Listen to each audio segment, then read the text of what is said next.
It arrived in our living rooms after World War II. It was here to stay. Television. It's entertained us, informed us, and often changed history. TV really is this almost super gadget that brings picture and sound and entertainment and news and all of these kinds of things into the home.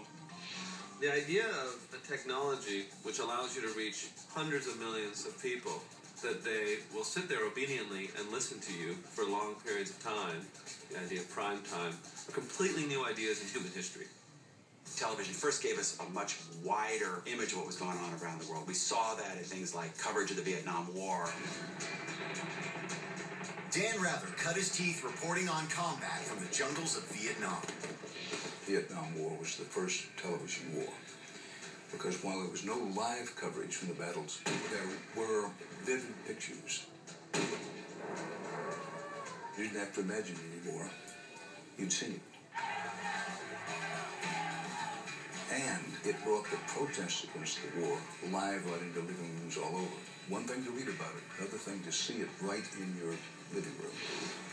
Television played a very important part in changing public opinion about the war. There is a school of thought that Walter Cronkite's commentary led public opinion. Well, it seems now more certain than ever that the bloody experience of Vietnam is to end in a stalemate.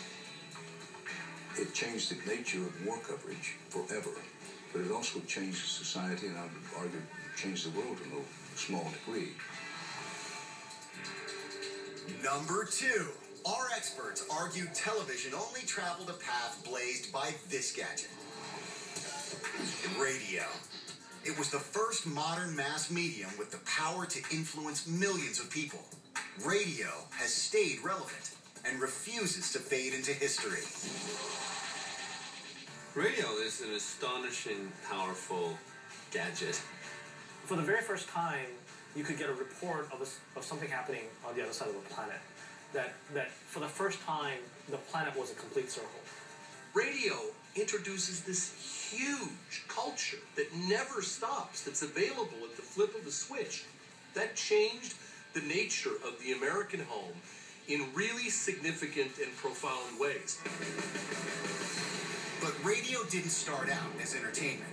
Shortwave radio technology was first used for ship-to-shore communications and by the military in World War I. Their main use at the time was for long-distance communications, and one of the main functions there was to communicate with espionage agents, to deliver them instructions remotely and securely. Speaking to the American people. During the Depression, President Franklin Roosevelt used a series of radio broadcasts called fireside chats to reassure the nation. They were a genius political move because they allowed the president to take advantage of a technology and make it seem as if he had a personal connection to all the citizens in the country. I mean, the real story here is, I think, the Nazi regime. He was able to use the radio to convince an entire nation to rise up and try to conquer the entire world. You want to talk about impact on history? You got it. Despite the advent of television and the internet, radio has held its influence.